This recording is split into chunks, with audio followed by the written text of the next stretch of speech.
قل تعالوا أتل ما حرم ربكم عليكم ألا تشركوا به شيئا وبالوالدين إحسانا ولا تقتلوا أولادكم من إملاق نحن نرزقكم وإياهم ولا تقربوا الفواحش ما ظهر منها وما بطن ولا تقتلوا النفس التي حرم الله إلا بالحق ذلكم وصاكم به لعلكم تعقلون.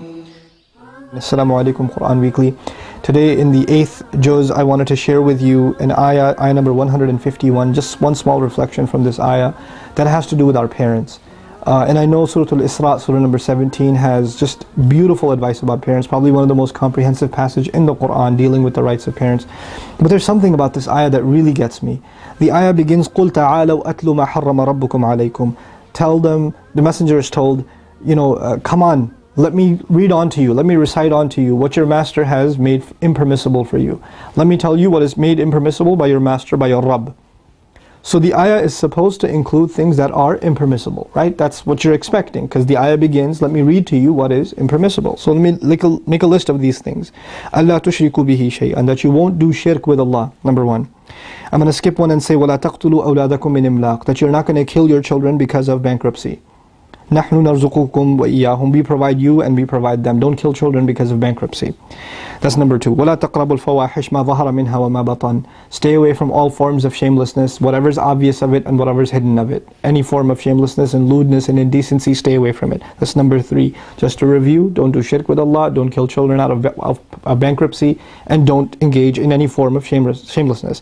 وَلَا تَقْتُلُوا النَّفْسَ الَّتِي حَرَّمَ اللَّهُ إِلَّا بِالْحَقِّ, don't kill a person without justification. Don't engage in murder. You have no right to engage in murder without al-haq, without the right, and the right is executed by the court of law, right? So there are major things that we are stopped from in this ayah, and at the end of it, ذَلِكُمْ وَصَّاكُمْ بِهِ, that is what He counsels you with, لَعَلَّكُمْ تَعْقِلُونَ, so you can apply your intellect. Allah is applying this, giving us this counsel, but in the middle of it all He said, وَبِالْوَالِدَيْنِ إِحْسَانًا, and I'm literally scratching my head because it says وَبِالْوَالِدَيْنِ إِحْسَانًا. Be the best you can possibly be to both parents. I thought the ayah is not about commands, it's about prohibitions. Everything in the ayah was a prohibition. Everything was, don't do shirk, don't kill a person, don't kill your children, don't go near shamelessness, don't kill a person without having justification. Everything is a don't. The only do in the ayah is goodness to parents. You know why that's rhetorically so powerful? Because this, Allah is now saying, anything short of the best to your parents, you better not do. There is no other commandment in Islam where we have to do our best for it to be acceptable, and that if we don't do our very best, that you're actually in sin.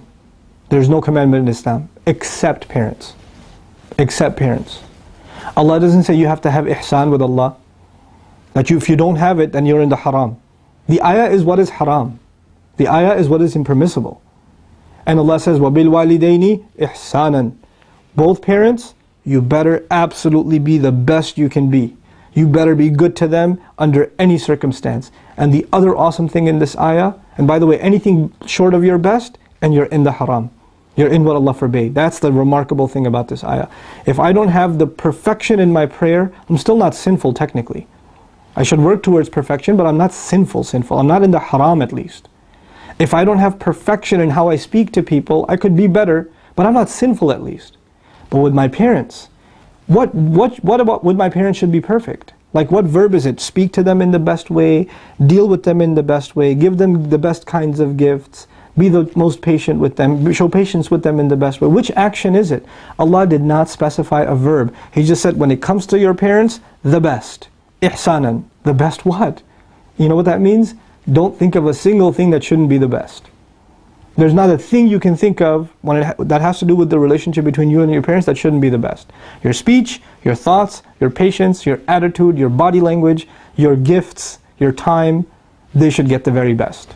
And Allah, this is the form that's used in every language virtually when someone is really giving you instructions and they're like, I don't want any discussions, okay? So if I tell my children, silence, One word. Done. Then I don't want any discussion. End of discussion. There's no exceptions. I don't want to hear you're a special case and I know it doesn't apply to me because I hate my dad or I can't stand my mom. Doesn't matter. It doesn't matter. وَبِالْوَالِدَيْنِ إِحْسَانًا. When it comes to both parents, ihsan. That's it. There's nothing else said. And it's made nasab. You could say nasab ala tawqeed also here.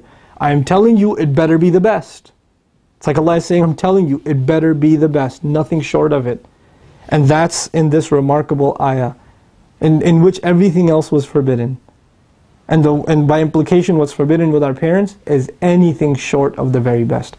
May Allah help us live up to this incredible standard and really give us the strength and the patience, really the patience to deal with our parents when they become hard to deal with, when they become, angry unnecessarily, when they make, inappropriate demands from us and sometimes even un-Islamic demands from us. How are we going to navigate that? We're going to even navigate those situations with ihsan in the very best way we possibly can. May Allah give us the courage and wisdom and patience to be able to deal with those difficult situations with our parents, and may Allah forgive our parents for the mistakes that they make. Barakallahu li wa lakum. Wassalamu alaikum wa rahmatullahi wa barakatuh. Quran Weekly.